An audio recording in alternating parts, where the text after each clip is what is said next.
بسم اللہ الرحمن الرحیم۔ السلام علیکم۔ مصر میں صلاح الدین ایوبی کا استقبال جن زامان نے کیا، ان میں ناجی نام کا ایک سالار خصوصی اہمیت کا عامل تھا۔ ایوبی نے سب کو سر سے پاؤں تک دیکھا۔ ان کے ہونٹوں پر مسکراہٹ اور زبان پر پیار و محبت کی چاشنی تھی۔ بعض پرانے افسروں نے اسے ایسی نگاہوں سے دیکھا جن میں طنز تھی اور تمسخر تھا۔ وہ صلاح الدین ایوبی کے صرف نام سے واقف تھے یا اس کے متعلق یہ جانتے تھے کہ وہ حکمران خاندان کا فرد ہے اور اپنے چچا کا جانشین ہے۔ وہ یہ بھی جانتے تھے کہ نور الدین زنگی کے ساتھ اس کا کیا رشتہ ہے۔ ان کی نگاہوں میں صلاح الدین ایوبی کی اہمیت بس اس کے خاندان کی بدولت تھی، یا اس وجہ سے انہوں نے اسے اہمیت دی کہ وہ مصر کا فوجی وائسرائے بن کے آیا تھا۔ اس کے سوا انہوں نے صلاح الدین ایوبی کو کوئی وقت نہ دی۔ ایک بوڑھے افسر نے اپنے ساتھ کھڑے افسر کے کان میں کہا، بچہ ہے، اسے ہم پال لیں گے۔ مورخ اور اس وقت کے واقعہ نگار یہ نہیں بتا سکے کہ صلاح الدین ایوبی نے ان لوگوں کی نظریں بھانپ لی تھیں یا نہیں۔ وہ استقبال کرنے والے اس ہجوم میں بچہ لگ رہا تھا۔ البتہ جب وہ ناجی کے سامنے مسافے کے لیے رکا تو ایوبی کے چہرے پر تبدیلی سی آ گئی تھی۔ وہ ناجی سے ہاتھ ملانا چاہتا تھا، لیکن ناجی جو اس کے باپ کے عمر کا تھا سب سے پہلے درباری خوشامدیوں کی طرح جھکا، پھر ایوبی سے بغل گیر ہو گیا۔ اس نے ایوبی کی پیشانی کو چوم کر کہا، میرے خون کا آخری قطرہ بھی تمہاری جان کی حفاظت کے لیے ہمیشہ کے لیے رہے گا۔ تم میرے پاس زنگی اور شرکا کی امانت ہو۔ میری جان عظمت اسلام سے زیادہ قیمتی نہیں۔ صلاح الدین ایوبی نے ناجی کا ہاتھ چوم کر کہا، محترم، اپنے خون کا ایک ایک قطرہ سنبھال کر رکھیے، صلیبی سیاہ گٹاؤں کی مانند چھا رہے ہیں۔ ناجی جواب میں صرف مسکرایا، جیسے صلاح الدین ایوبی نے کوئی لطیفہ سنایا ہو۔ صلاح الدین ایوبی اس تجربہ کار سالار کی مسکراہٹ کو غالباً نہیں سمجھ سکا۔ ناجی فاطمی خلافت کا پردردہ سالار تھا۔ وہ مصر میں باڈی گارڈز کا کمانڈر تھا، جس کی نفری 50,000 تھی اور ساری کی ساری نفری سوڈانی تھی۔ یہ فوجی اس دور کے جدید ہتھیاروں سے مسلح تھی اور یہ فوج ناجی کا ہتھیار بن گئی، جس کے زور پر وہ بے تاج بادشاہ بنا بیٹھا تھا۔ وہ سازشوں اور مفاد پرستی کا دور تھا۔ اسلامی دنیا کی مرکزیت ختم ہو چکی تھی۔ صلیبیوں کی بھی نہایت دلکش تخریب کاریاں شروع ہو چکی تھیں۔ زبردستی اور طائش کا دور دورہ تھا۔ جس کے پاس ذرا سی بھی طاقت تھی، اسے وہ اپنے اقتدار کے تحفظ کے لیے اور دولت سمیٹنے کے لیے استعمال کرتا تھا۔ سوڈانی باڈی گارڈز فوج کا کمانڈر ناجی مصر میں حکمرانوں اور دیگر سربراہوں کے لیے دہشت بنا ہوا تھا۔ خدا نے اسے سازش ساز دماغ دیا تھا۔ اسے اس دور کا بادشاہ ساز کہا جاتا تھا۔ بنانے اور بگاڑنے میں خصوصی مہارت رکھتا تھا۔ اس نے صلاح الدین ایوبی کو دیکھا تو اس کے چہرے پر بالکل اسی طرح مسکراہٹ آ گئی جس طرح کمزور سے بھیڑ کو دیکھ کر بھیڑیے کے دانت نکل آتے ہیں۔ ایوبی نے اسے ظاہر خن کو نہ سمجھ سکا۔ اس کے لیے سب سے زیادہ اہم آدمی ناجی ہی تھا، کیونکہ وہ 50,000 باڈی گارڈز کا کمانڈر تھا اور صلاح الدین ایوبی کو اس فوج کی ضرورت تھی۔ صلاح الدین ایوبی سے کہا گیا کہ حضور بڑی لمبی مسافر سے تشریف لائے ہیں، پہلے آرام کر لیں۔ تو اس نے کہا، میرے سر پر جو دستار رکھ دی گئی ہے میں اس کے اہل نہ تھا۔ اس دستار نے میرا آرام اور میری نیند ختم کر دی ہے۔ کیا آپ حضرات مجھے اس چھت کے نیچے نہیں لے چلیں گے جہاں میرے فرائض میرا انتظار کر رہے ہیں؟ کیا حضور کام سے پہلے تام پسند نہیں فرمائیں گے؟ اس کے نائب نے پوچھا۔ صلاح الدین ایوبی نے کچھ سوچا اور ان کے ساتھ چل پڑا۔ لمبے ترنگے قوی ہیکل باڈی گارڈ اس عمارت کے سامنے دو ریا کھڑے تھے جس میں کھانے کا انتظام کیا گیا تھا۔ ایوبی نے ان گارڈز کے قدبت اور ہتھیار دیکھے تو اس کے چہرے پر رونق آ گئی، مگر یہ رونق دروازے میں قدم رکھتے ہی غائب ہوگی۔ وہاں 4 نوجوان لڑکیاں جن کے جسموں پر زائد شکن لچک اور شانوں پر بکھرے ہوئے ریشمی بالوں میں قدرت کا حسن سمویا ہوا تھا، ہاتھوں میں پھول کی پتیوں سے بھری ہوئی خوشنما ٹوکریاں اٹھائے کھڑی تھیں۔ انہوں نے صلاح الدین ایوبی کے راستے میں پتیاں بکھیرنی شروع کر دیں اور اس کے ساتھ ڈف کی تال پر طاؤس درباب اور شہنائیوں کا محصور کن نغمہ ابھرا۔ ایوبی نے راستے میں پھول کی پتیاں دیکھ کر قدم پیچھے کر لیا۔ ناجی اور اس کا نائب اس کے دائیں بائیں تھے۔ وہ دونوں جھک گئے اور اسے آگے چلنے کی دعوت دی۔ یہ وہ انداز تھا جسے مغل بادشاہوں نے ہندوستان میں رائج کیا تھا۔ صلاح الدین ایوبی پھولوں کی پتیاں مسلنے نہیں آیا۔ ایوبی نے ایسی مسکراہٹ سے کہا جو ان لوگوں نے پہلے کم ہی کبھی کسی کے ہونٹوں پر دیکھی تھی، ہم حضور کے راستے میں آسمان سے تارے بھی نوچ کر بچھا سکتے ہیں۔ ناجی نے کہا، اگر میری راہ میں کچھ بچھانا ہے تو وہ ایک ہی چیز ہے جو میرے دل کو بھاتی ہے۔ صلاح الدین ایوبی نے کہا، آپ حکم دیں۔ نائب نے کہا، وہ کون سی چیز ہے جو حضور کے دل کو بھاتی ہے؟ صلیبیوں کی لاشیں۔ صلاح الدین ایوبی نے مسکرا کر کہا، مگر فوراً ہی اس کی مسکراہٹ غائب ہو گئی۔ اس کی آنکھوں سے شعلے نکلنے لگے۔ اس نے دھیمی آواز میں، جس میں قہر اور عتاب چھپا ہوا تھا، کہا، مسلمانوں کی زندگی پھولوں کی سی نہیں، جانتے نہیں ہو صلیبی سلطنت اسلامیہ کو چوہوں کی طرح کھا رہے ہیں، اور جانتے ہو وہ کیوں کامیاب ہو رہے ہیں؟ صرف اس لیے کہ ہم نے پھولوں کی پتیوں پر چلنا شروع کر دیا ہے۔ ہم نے اپنی بچیوں کو ننگا کر کے ان کی عظمتیں رونڈ ڈالی ہیں۔ میری نظریں فلسطین پر لگی ہوئی ہیں۔ تم میری راہ میں پھول بچھا کر مصر سے بھی اسلام کا پرچم اتار دینا چاہتے ہو۔ اس نے سب کو ایک نظر دیکھا اور دبدبے سے کہا، اٹھا لو یہ پھول میرے راستے سے۔ میں نے ان پر قدم رکھا تو میری روح کانٹوں سے چھلنی ہو جائے گی۔ ہٹا دو لڑکیوں کو میرے راستے سے، کہیں ایسا نہ ہو کہ میری تلوار ان کے نئے دلکش سنہرے بالوں میں الجھ کر بیکار ہو جائے۔ حضور کی جاؤ حشمت، مجھے حضور نہ کہو۔ صلاح الدین ایوبی نے بولنے والوں کو یوں ٹوک دیا جیسے تلوار سے کسی کافر کی گردن کاٹ دی ہو۔ اس نے کہا، حضور وہ تھے جن کا تم کلمہ پڑھتے ہو اور جن کا میں غلام ہوں، بے دام ہوں۔ میری جانیں فدا اس حضور معلم پر جن کے مقدس پیغام کو میں سینے پر کندہ کر رکھا ہے۔ میں یہی پیغام لے کر مصر آیا ہوں، اور صلیبی مجھ سے یہ پیغام چھین کر بحر روم میں ڈبو دینا چاہتے ہیں، شراب میں غرق کر دینا چاہتے ہیں۔ میں بادشاہ بن کے نہیں آیا۔ لڑکیاں کسی کے اشارے پر پھول کی پٹیاں سمیٹ کر وہاں سے ہٹ گئی تھیں۔ صلاح الدین ایوبی تیزی سے دروازے کے اندر چلا گیا۔ ایک وسیع کمرہ تھا، اس میں ایک لمبی میز رکھی ہوئی تھی جس پر رنگا رنگ پھول بکھرے ہوئے تھے، اور ان کے درمیان بروس کیے ہوئے بکروں کے بڑے بڑے ٹکڑے، سالم مرغے اور جانے کیسے کیسے کھانے سجے ہوئے تھے۔ صلاح الدین ایوبی رک گیا اور اپنے نائب سے پوچھا، کیا مصر کا ہر ایک باشندہ اسی قسم کا کھانا کھاتا ہے؟ نہیں حضور، نائب نے جواب دیا، غریب لوگ تو ایسے کھانے کے خواب بھی نہیں دیکھ سکتے۔ تم سب کس قوم کے فرد ہو؟ صلاح الدین ایوبی نے پوچھا، کیا ان لوگوں کی قوم الگ ہے جو ایسے کھانوں کے خواب بھی نہیں دیکھ سکتی؟ کس طرف سے کوئی جواب نہ پا کر اس نے کہا، اس جگہ جس قدر ملازم ہیں اور یہاں جتنے سپاہی ڈیوٹی پر ہیں، ان سب کو اندر بلاؤ، یہ کھانا انہیں کھلا دو۔ اس نے لپک کر ایک روٹی اٹھائی، اس پر 2-3 بوٹیاں رکھیں اور کھڑے کھڑے کھانے لگا۔ نہایت تیزی سے پوری روٹی کھا کر پانی پیا اور باڈی گارڈز کے کمانڈر ناجی کو ساتھ لے کر اس کمرے میں چلا گیا جو وائسرائے کا دفتر تھا۔ 2 گھنٹے بعد ناجی باہر نکلا، دوڑ کر اپنے گھوڑے پر سوار ہوا، ایڑی لگائی اور نظروں سے اوجھل ہو گیا۔ رات ناجی کے خاص کمرے میں اس کے 2 کمانڈر جو اس کے معتمد اور ہمراز تھے اس کے پاس بیٹھے شراب پی رہے تھے۔ ناجی نے کہا، جوانی کا جوش ہے، تھوڑے دنوں میں ٹھنڈا کر دوں گا۔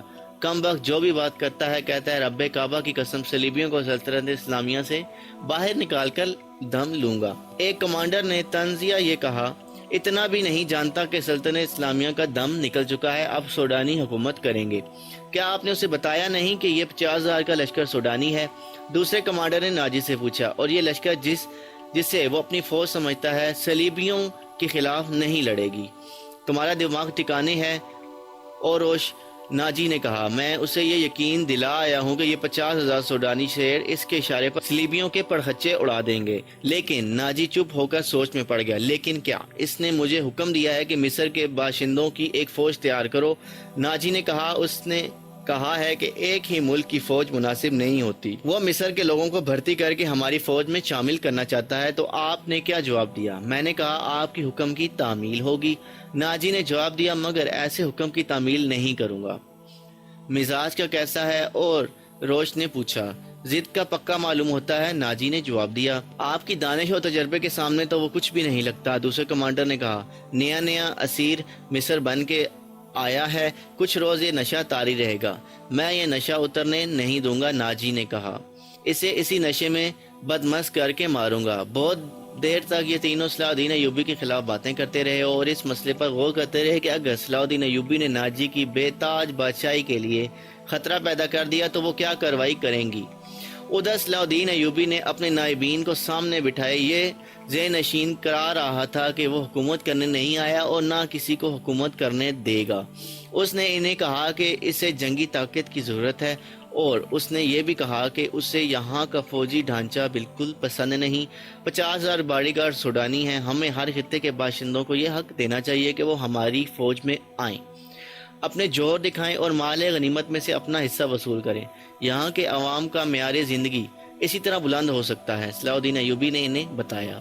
میں نے ناجی سے کہہ دیا ہے وہ عام بھرتی شروع کر دے۔ کیا آپ کو یقین ہے کہ وہ آپ کے حکم کی تعمیل کرے گا؟ ایک ناظم نے اس سے پوچھا، کیا وہ حکم کی تعمیل سے گریز کرے گا؟ وہ گریز کر سکتا ہے، ناظم نے جواب دیا۔ فوجی امور اسی کے سپرد ہیں، وہ کسی سے حکم لیا نہیں کرتا، اپنی منوایا کرتا ہے۔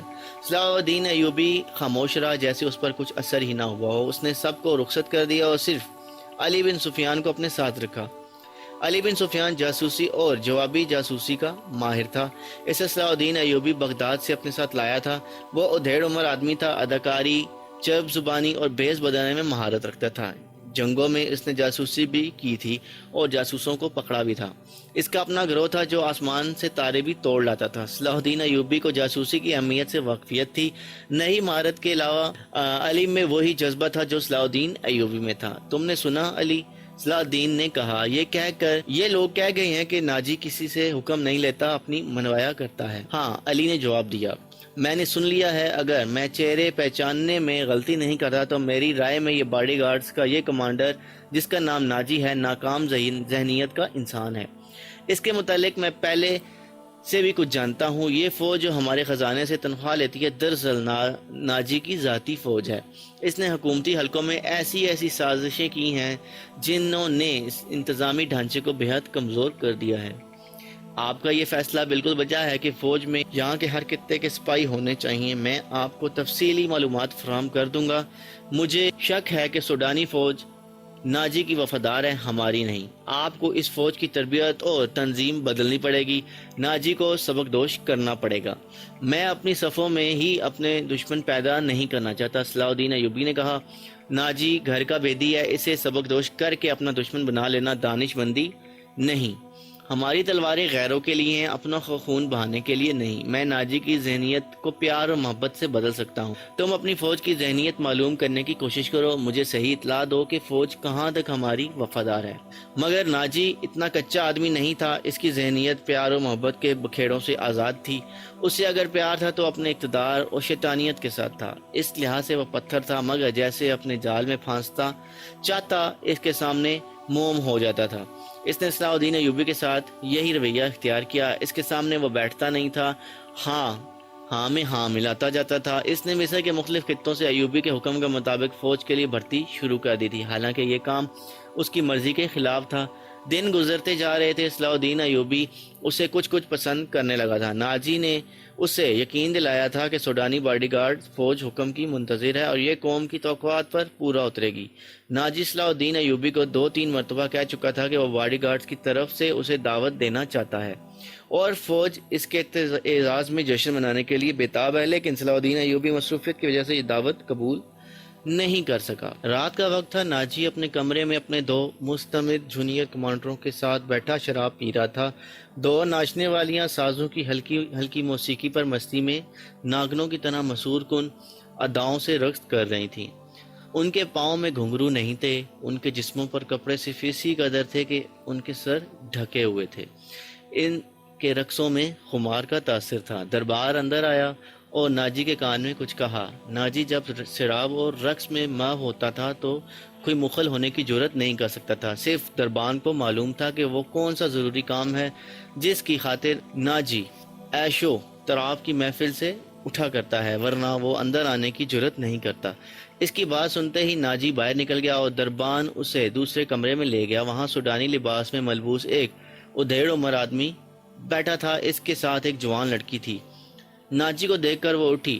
ناجی اس کے چہرے اور قد کاٹ کی دلکشی دیکھ کر ٹھٹک گیا۔ وہ عورتوں کا شکاری تھا، اسے عورتیں صرف اپنی عیاشی کے لیے درکار نہیں ہوتی تھیں، ان سے وہ اور بھی کئی کام لیا کرتا تھا، جس میں وہ ایک یہ تھا کہ وہ نہایت خوبصورت اور عیال لڑکیوں کے ذریعے بڑے بڑے افسروں کو اپنی مٹھی میں رکھتا تھا، اور ایک کام یہ بھی تھا کہ وہ انہیں امیروں وزیروں کو بلیک میل کرنے کے لیے بھی استعمال کرتا تھا، اور ان سے وہ جاسوسی بھی کراتا تھا، جس طرح قصاب جانور کو دیکھ کر بتا دیتا ہے کہ اس کا گوشت کیسا ہے۔ اس طرح ناجی لڑکی کو دیکھ کر اندازہ کر لیا کرتا تھا کہ یہ کس کام کے لیے موزوں ہے۔ لڑکیوں کے بیپاری اور پردہ فروش اکثر ناجی کے پاس مال لاتے رہتے تھے۔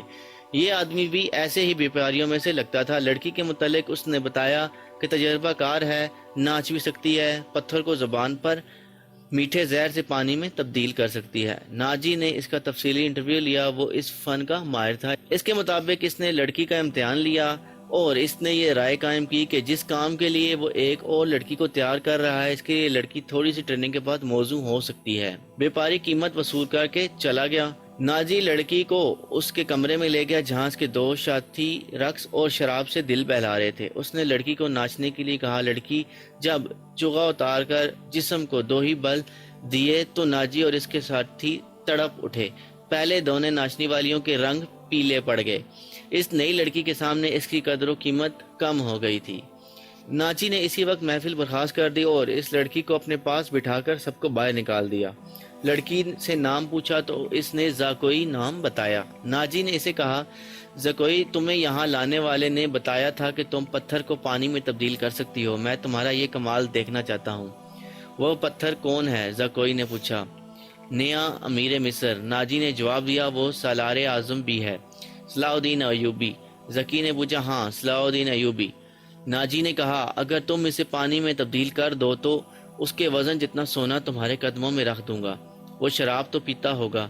نہیں، ناجی نے جواب دیا، شراب، عورت، ناچ گانے اور تفریح سے وہ اتنی نفرت کرتا ہے جتنی ہر مسلم خنزیر سے کرتا ہے۔ میں نے سنا تھا آپ کے پاس لڑکیوں کا ایسا طلسم ہے جو نیل کی ہوانی کو روک لیتا ہے۔ زکوئی نے کہا، کیا وہ طلسم بیکار ہو گیا ہے؟ میں نے ابھی اسے آزمایا نہیں۔ ناجی نے کہا، یہ کام تم کر سکتی ہو۔ میں صلاح الدین ایوبی کی عادتوں سے متعلق تمہیں بہت کچھ بتاؤں گا۔ کیا آپ اسے زہر دینا چاہتے ہیں؟ زاکوئی نے پوچھا۔ ابھی نہیں، ناجی نے جواب دیا، میری اس کے ساتھ کوئی دشمنی نہیں، میں صرف یہ چاہتا ہوں کہ وہ ایک بار کسی تم جیسی لڑکی کے جال میں پھنس جائے، پھر میں اسے اپنے پاس بٹھا کر شراب پلاؤں۔ اگر اسے قتل کرنا مقصود ہوتا تو یہ کام حشیشین سے نہایت آسانی سے کرا سکتا تھا۔ یعنی آپ اس کے ساتھ دشمنی نہیں، دوستی کرنا چاہتے ہیں، زکوئی نے کہا۔ اتنا برجستہ جملہ سن کر ناجی چند لمحے لڑکی کو دیکھتا رہا، وہ اس کی توقع سے زیادہ ذہین تھی۔ ہاں، زاکوئی، ناجی نے اس کے ملائم بالوں میں ہاتھ پھیر کر کہا، میں اس کے ساتھ دوستی کرنا چاہتا ہوں، ایسی دوستی کہ وہ میرا ہم نوالا اور ہم پیالہ بن جائے۔ آگے میں جانتا ہوں کہ مجھے اس سے کیا کام لینا ہے۔ ناجی نے کہا اور ذرا سوچ کر بولا، لیکن میں تمہیں یہ بتا دینا بھی ضروری سمجھتا ہوں کہ ایک جادو صلاح الدین ایوبی کے ہاتھ میں بھی ہے۔ اگر تمہارے حسن اور ناز و انداز پر اس کا جادو چل گیا تو میں تمہیں زندہ نہیں رہنے دوں گا۔ اگر تم نے مجھے دھوکہ دیا تو میں ایک دن سے زیادہ زندہ نہیں رہ سکو گی۔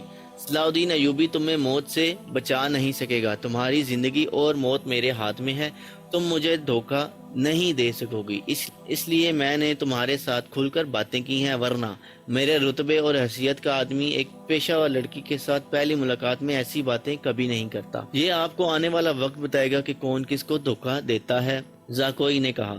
مجھے یہ بتائیے کہ صلاح الدین ایوبی تک میری رسائی کس طرح ہوگی؟ میں اسے ایک جشن میں بلا رہا ہوں، ناجی نے کہا، اسے رات اپنے ہاں رکھوں گا اور تمہیں اس کی خوابگاہ میں داخل کر دوں گا۔ میں نے تمہیں اسی مقصد کے لیے بلایا ہے، آگے میں سنبھال لوں گی۔ دوستو، اگر آپ کو ہماری یہ ویڈیو پسند آئی ہے تو اسے اپنے دوستوں اور رشتہ داروں کے ساتھ ضرور شیئر کیجیے گا، اور اگلی قسط تک کے لیے اللہ حافظ۔